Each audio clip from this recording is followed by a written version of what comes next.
नमस्कार, आप देख रहे द लोकमंच न्यूज। मैं हूं आपके साथ सत्यम ठाकुर। बदायूं की सदर कोतवाली क्षेत्र में बाइकर्स गैंग के सदस्य गौरव उर्फ विवेक को पकड़ने गई पुलिस का वीडियो सोशल मीडिया पर जमकर वायरल हो रहा है। आपको बता दें कि मंगलवार की शाम का यह वीडियो बताया जा रहा है। दरअसल पुलिस कोर्ट के आदेश पर गौरव को पकड़ने गई थी। उसी दौरान युवक के परिजनों ने पुलिस को घेर लिया। जब आरोपी ने देखा कि उसके साथ समर्थन में भीड़ है, तभी उसने पुलिस की जीप में अपना सर मारना शुरू कर दिया और घायल हो गया। पुलिस ने किसी तरह उसे रोकना चाहा तो उसके परिवार वालों ने पुलिस के साथ खींचातानी की। इसी का फायदा उठाकर आरोपी वहां से फरार हो गया। बताया जा रहा है कि आरोपी अंधाधुंध गोलीबारी करने और चेन स्नैचिंग जैसी कई वारदातों को अंजाम दे चुका है। साथ ही पुलिस ने अब आरोपी पर सरकारी काम में बाधा डालने सहित कई संगीन धाराओं में मुकदमा दर्ज कर तलाशी शुरू कर दी है।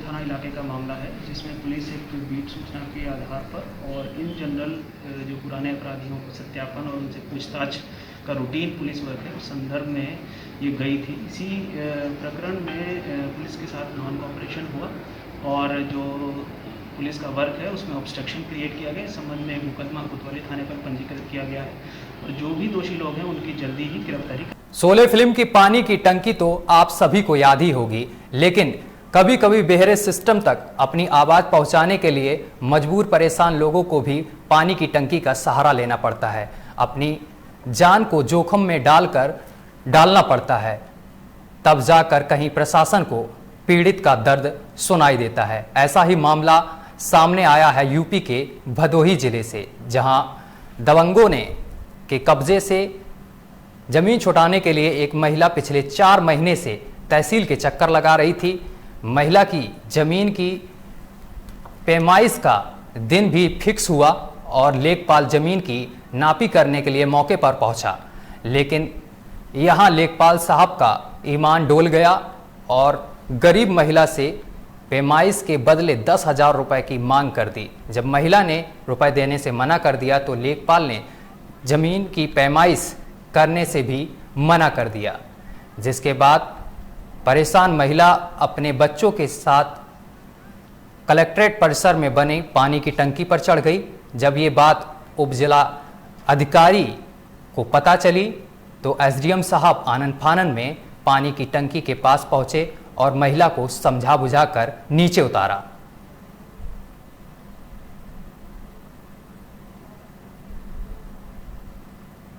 एक बिस्सा सोरा दूर जमीन हम तिवारी के लिखाए रहे परसा जी। ऐसो हमके तब दीपावली के बिहान से बंटवारा करके दे दिया ना गेहूँ बोआ, ठीक। फिर ओकरे बाद जेठी में खेत जुतवा दिया धान लगावे बिना, ठीक। आषाढ़ में बंसी तिवारी हमारे खेते में एक बिस्सा फिर एक लाठा बढ़ाए के जुतवा के रात के टेटकर चलवाए न बंसी तिवारी और सवेरे धान लगाए। प्रकरण संज्ञान में यह आया कि इस महिला ने किसी से जमीन खरीदी है, उसका नामांतरण हमारे यहाँ हो गया था और इसकी कोई पैमाइश संबंधी समस्या है, जबकि आज के दिनांक में उसका डेट लगा हुआ था कि आज पैमाइश करने जाएंगे।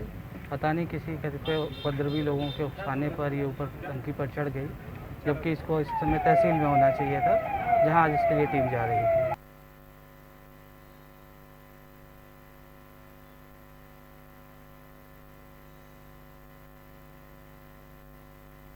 वही से तस्वीरें जहां पर पानी की टंकी पर महिला बच्चों के साथ चढ़ गई।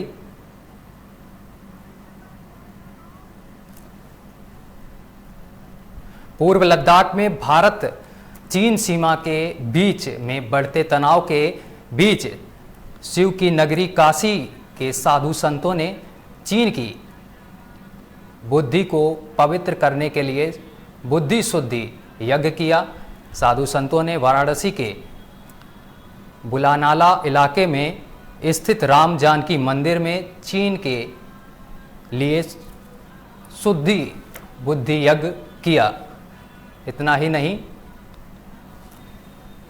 साधु संतों ने चीन को ये भी चेतावनी दी है, अगर चीन अपनी आदतों से बाज नहीं आता है तो काशी का साधु संत समाज सरहद पर जाकर अपने सैनिकों का साथ देगा और चीन के दांत खट्टे कर देगा।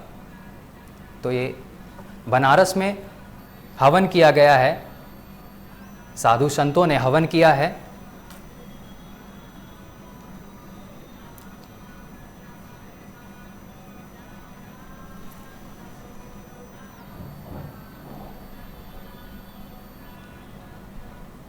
आज हम सब हवन किए, पूजन किए, भगवान के प्रार्थना किए जो भारत और चीन के तनाव की स्थिति है तो चीन के बुद्धि सुधर जाए, उनके लिए बुद्धि शुद्ध जिज्ञासा। नोएडा के सेक्टर 39 में प्राधिकरण के इंटीग्रेटेड कमांड कंट्रोल सेंटर का उद्घाटन सीईओ रितु महेश्वरी ने किया।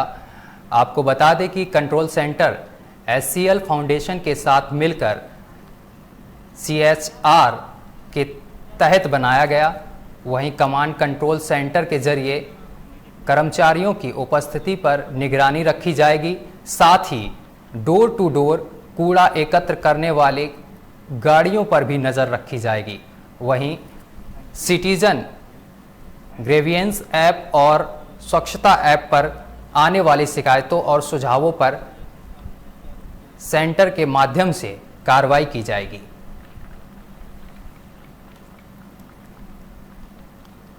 आज नोएडा अथॉरिटी द्वारा एचसीएल फाउंडेशन के सपोर्ट से हमारे सैनिटेशन ऑफिस सेक्टर 39 में integrated command and control centre officially launch किया गया है।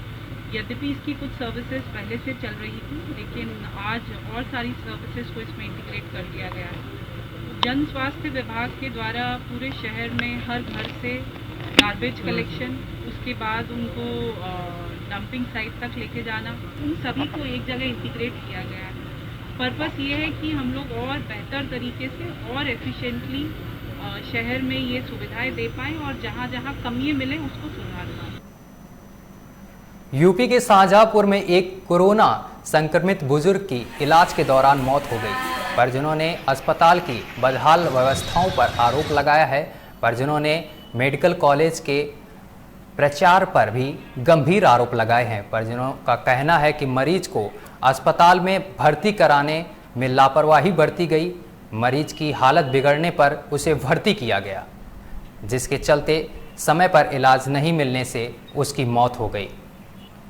मृतक के बेटे का कहना है कि उसके पिता मरने से पहले उसके साथ बरती जाने वाली लापरवाही के बारे में बता रहे थे, जिसकी रिकॉर्डिंग भी है। वहीं इस मामले में मेडिकल कॉलेज के प्राचार्य अभय कुमार ने सारे आरोपों को गलत बताया है। फिलहाल मृतक के शव को कोरोना की गाइडलाइंस के अनुसार अंतिम संस्कार कराया गया है।